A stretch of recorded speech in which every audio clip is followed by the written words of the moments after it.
So I just introduced myself. And I just so we have a former council president here, and I'll start with you. If you'd like to go from there, and then we'll just go around. Interested citizen. Yes, okay. Sherry Weber, ECA to Councilman.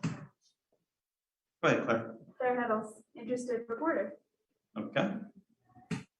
Tacky to Councilman Okay. Mike Weinstein, KHA.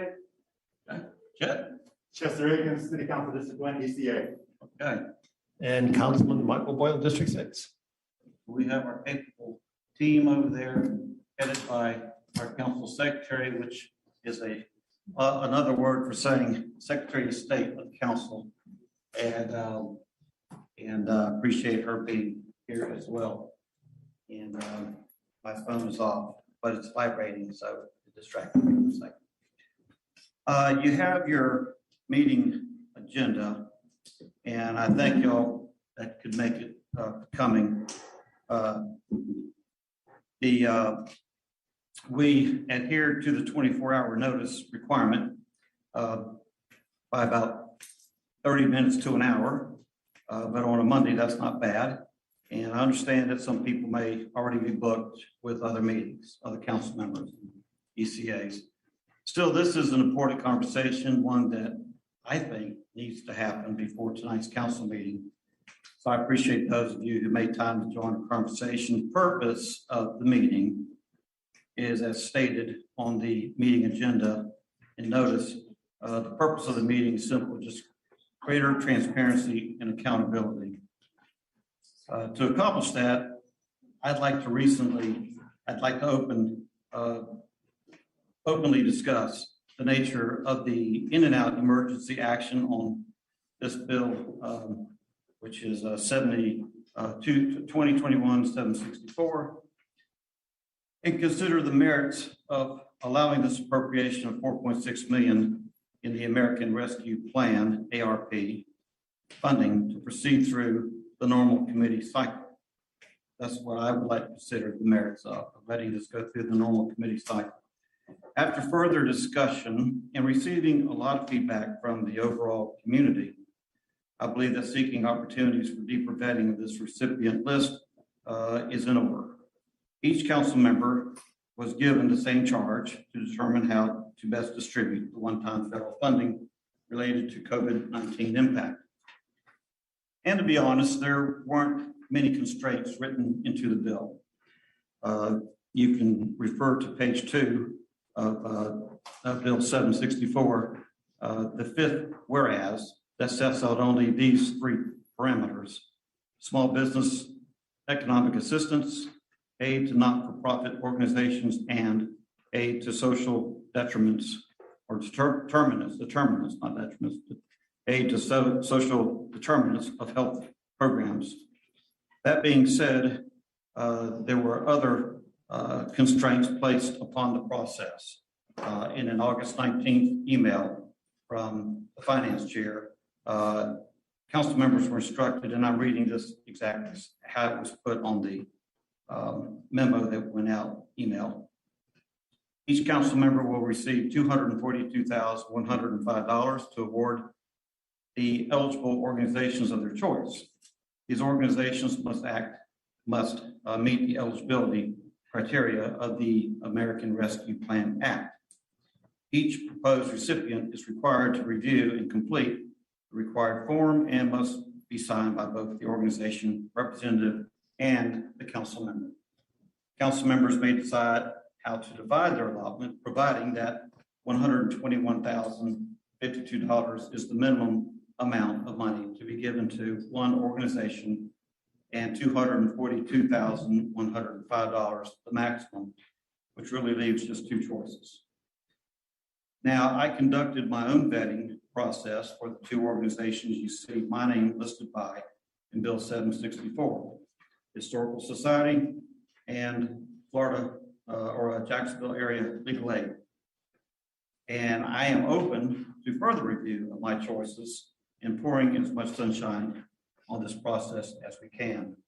So today's meeting agenda is simple. I'd like to discuss 2 points with those who might wind up attending.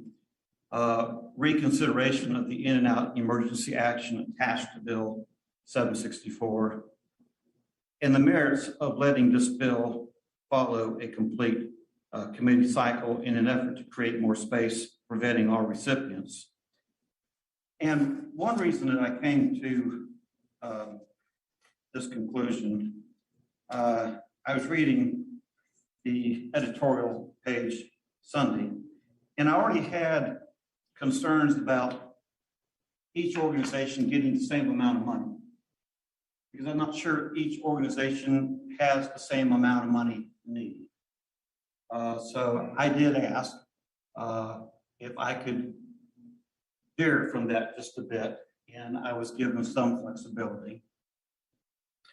I was concerned about only being able to serve 2 groups, organizations, but you try to be a team player and you try to work along, and that's what I try to do. But when I read this editorial, particularly at the bottom, it said from one, and I won't say who it was, but it was somebody from a smaller but yet very important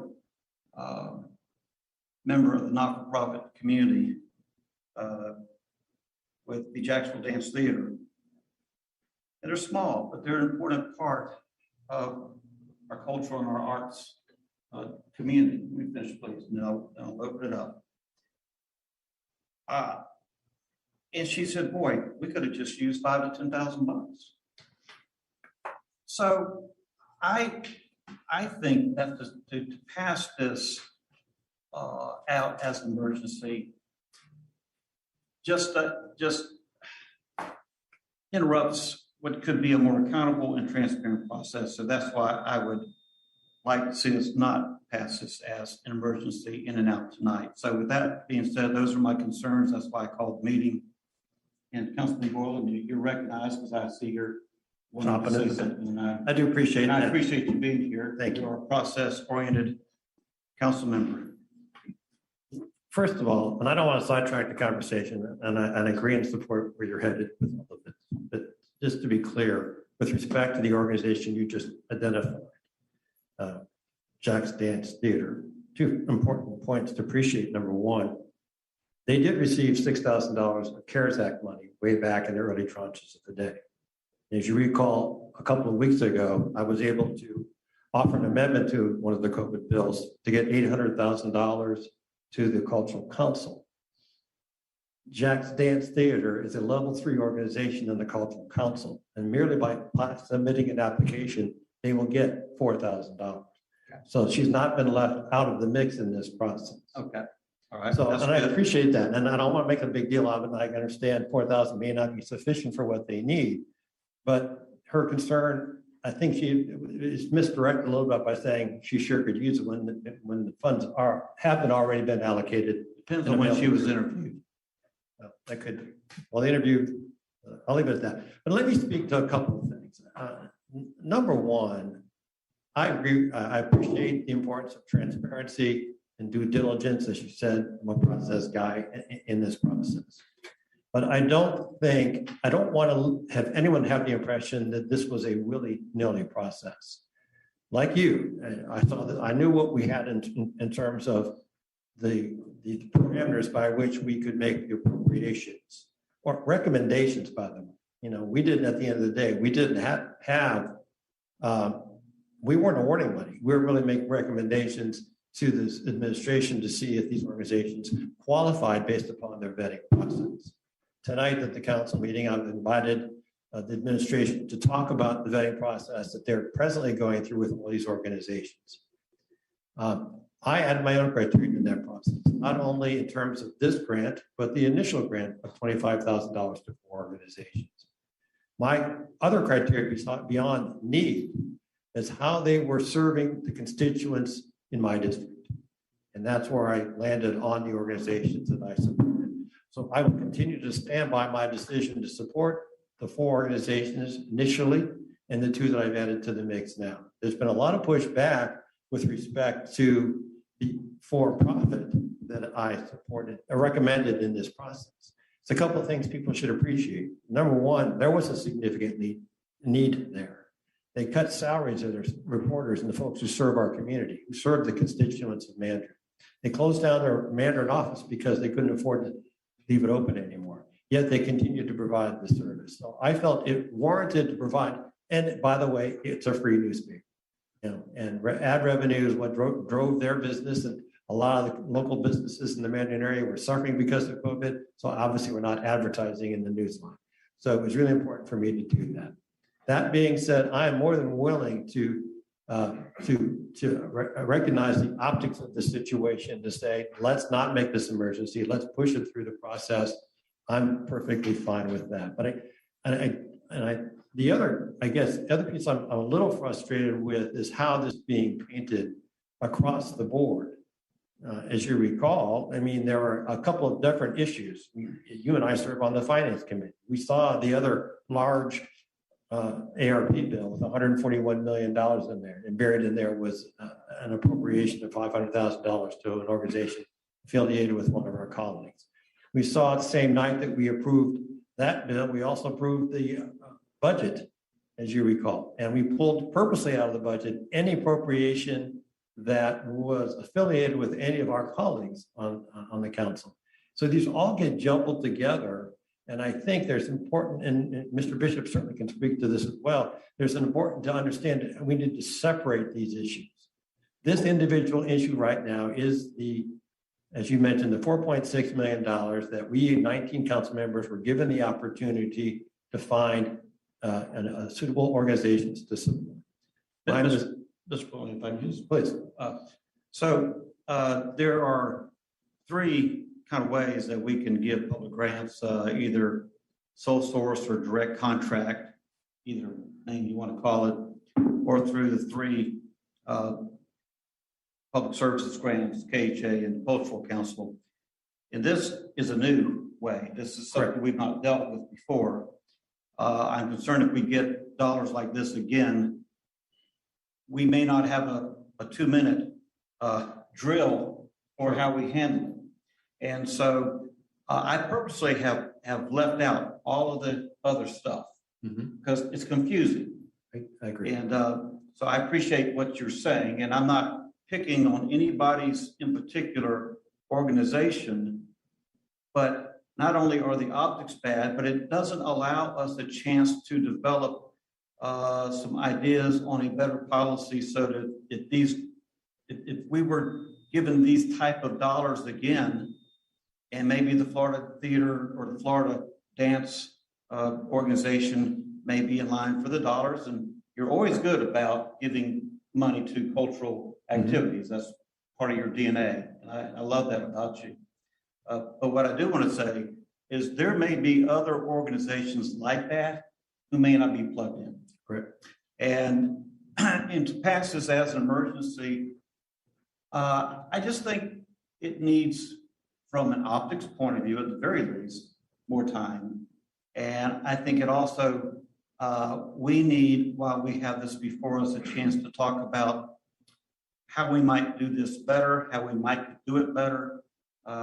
My organization that I'm giving dollars to, I didn't know another council member was giving to, because I don't call other council members to ask them how, we can't do that. So, so I put all of my stuff, I think we all just put all our stuff on the table, but how open was the process and transparent was it to a lot of other organizations? Maybe it was very transparent, but I didn't feel like it was. It didn't feel right to me. And whether the young lady in the newspaper was right or wrong, I think she was speaking for others who may get left out of the process. And I just want to make a point. And to be clear, I support your call for withdrawing the emergency. I do want to go through the process. I do believe it's appropriate to do that. But I stand confident in the decision of the organizations that I have put forward, as I'm sure you do, and sure do my colleagues. And I think it's good for folks to see how we did this. As you recall, we served on the Social Justice Committee together.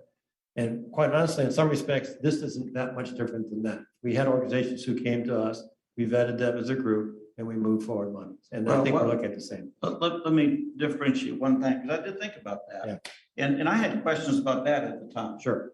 But I knew that was Council President Hazuri's, one of his great visions for the city. And I think the timing of social justice was incredibly peaked at that particular time. But the one thing, though, is we had a lot of different organizations come before us that we did not give money to, and we scored them. We were given a scorecard by Brenda Priestley Jackson, the venerable Brenda Priestley Jackson, who always tries to be accountable to things that she does. So I hope that we don't get, skewed over into other areas, and I hope we don't get skewed over to social justice, because I think I'll always stand by that process of a man that I think has great wisdom, and I think it's been a huge loss to our council not to have him with us. And I think he hit that issue at just the very right time. Although, you know what, looking back, there might have been a better process on that. I would not disagree. But everything's been done up to now has been done. And right or wrong, I'll take my blame in any of it. But I think that going forward, yeah, most of these organizations may get their dollars. But I think it's a time that we develop some type of policy for this. And frankly, you wouldn't really want to know what I think every damn not-for-profit ought to go through their respective KHA, PSG, or cultural council. And the sole sourcing, I think, puts council members under pressure at times, maybe not, but it may, on other issues that come before the council. I can't speak for them. I just know, you know, it would be a concern to me if I was the chairman of some kind of not-for-profit that received money from the city. So I'm just saying. I appreciate that. Let me just conclude. Again, I support withdrawal of the emergency. I support it tonight. My singular message really was that I was comfortable with the process. I'm comfortable with the vetting the administration has done. But to your point, it doesn't look right to the general public out there. And I think it should be addressed, and we should address it. I'll be more than happy to work, as I did with the last $800,000 we gave to this, Cultural Arts Council, to give to the CSG's organizations. If we'd been given that same direction, I would have gladly done that. This was an opportunity that was kind of unique, and from my lips to God's ears, let's hope we never have to happen again. Yeah. Well, let's want to be. We certainly learn. But I tell you what, I would like to, Councilman Borland, perhaps Sherry can work on this with your council aide. I would be honored to work with you on some type of different process, not necessarily that totally interrupts this one, sir. But I don't In think the event. I think we have to have what somebody called a 2-minute drill. So when we're thrown this kind of ball in our hand, that we've got a process in place that will be ready. I think we can. And I think, and I'd be more than happy to work with you on it, get involved with procurement as part of the process, only because procurement has a process that maybe we can adopt as part of this. At this point, Councilman Boylan, if you don't mind, I would open it up to any of the ECAs that may have a statement or something from their council members. And if they do not, and I'm not seeing anybody raising their hand, and I only have one blue card, but I would, as a courtesy, like to extend the opportunity before I go to the honorable former council president. Once council president, always council president, Bill Bishop. But Mr. Weinstein, would you like to add anything to this discussion, or do you want to just duck and stay clear? No, I just came because. You need to come to the microphone, Mr. Weinstein. I apologize, sir, but that's why I wanted you to sit up here close. It's being Careful with what I streamed. say. And the meeting's being streamed. Thank you. I came just to offer support. As you know, I've been in a lot of different positions throughout here. Maybe I could help with a process to rectify some of the perception, right or wrong. Would you be willing to work with Mike Moreland and myself? Absolutely. Okay, Absolutely. that'd be great. Okay, that's I all. appreciate it. I was basically here to offer help. That's all. Mike, you're like the gift that keeps on giving to Jacksonville. And, he and I ran for mayor against each other some 20 years ago, along with some others, and we used to ride the debates together. And we got a lot of laughs in until we got on the debate floor. And anyway, Council President Bishop, you are welcome to contribute to our conversation. I appreciate you very much being here, and it's an honor to have you here. Well, thank you, Councilman Carlucci. Bill Bishop, 704 Roselle Street, Jacksonville 32204, interested citizen. I will have to say this to start. I haven't heard the dreaded P word more times in this room in the last 20 minutes than I have in the last 5 years. But that's what this is all about. And I'm in the interest of full disclosure, I serve on the board of one of those agencies that's on that list. That being said, I have to suggest that there's no organization on there that's not worthy of receiving funding under this scenario. But I would suggest that, as it was described earlier, the optics don't look good. The optics don't look good. I'm going to go out on a limb and say not only should the emergency be withdrawn, but the bill should be withdrawn. Because there is no process and the optics look bad. Anybody that's been in government or public service for any length of time understands there's nothing more important than what you do with public money. And regardless of how the bill is debated or how it's amended or how it's this or how it's that, the city does have processes for distributing money. I hate that word. And they're well established and they have a reasonably good track record. I don't know whether the Cultural Council or the Public Service Grant Council or any of the other ones that exist are the appropriate format or not. That's really not the point, because of the type of agencies that are eligible for funding. They run the gamut. They run across the whole board. Maybe a new one needs to be established. I don't know. I'm not here. I'm not close enough to what's going on now to know that. But I would suggest that a third-party agency, board, commission, whatever you want to call it, be established to do this, so that the city council, you don't put yourself in the position of showing favorites. That's not what this is supposed to be about. Favorites run everywhere. Everybody's got favorites about all kinds of stuff, but it's how it gets done that says everything to the public.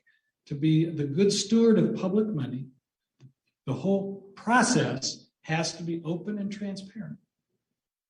And when the opportunity presents itself to take that out of the light and put it in the shadows, no matter how well-meaning the end result, problems always happen. And so that's my suggestion to the council. Withdraw this thing and start over again. I know timing is bad, probably, and the money's got to get spent and all this sort of thing. But I would suggest that most of the work probably has been done. The only thing that really probably has not is how you determine who gets what. That's the part, that's what really doesn't sit well in the public. How did this decision get made and who made it? And with that, I'll just sit down. Thank you. Councilman Bishop, I appreciate you being here. Councilman Bishop was a star council president and council member. And I have to say, I picked him up as a client when I had no money, no nickels, but a few cards. I put a business card under his windshield wiper at the Mandarin Landing Shopping Center. And he picked it out and walked to my office one day and says, "I need some renter's insurance."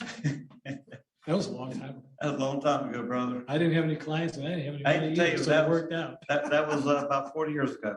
It's about right, yeah. Yeah, but anyway, thank you so much for being here. And if you'd like to join us in the process as we go through it, I would welcome, as always, your orderly mind and thoughtful contribution.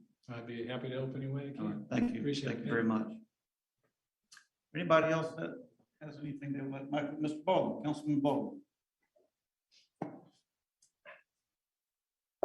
I Thank you, Councilmember Carlucci, for inviting us or hosting this meeting. I'm glad to have an opportunity to share my concerns with this process. And as you said, optics is all what it's about. And Mr. Councilmember Bishop, I do appreciate your words. I think they were well spoken, and I do appreciate the opportunity. I was just very interested in making certain that people understood, because I've been called out a little bit in this process because I, recommended a for-profit organization, and I wanted the people to understand that there was a criterion established that gave me the opportunity to do so. I'll leave it at that. Thank you, Mr. Carlucci. Okay, thank you, Councilman Borland. I think of all the council members that could have been here, that I'm sure had other arrangements because it was called, kind of late. But I was hoping you would be here. I know what an interest you have in this type of issue, and I know how process oriented you are. And so, anybody else have anything to say they'd like to say? And no, I don't see anybody else here from the public. Sherry, am I missing anything? Okay. Well, then our meeting is adjourned.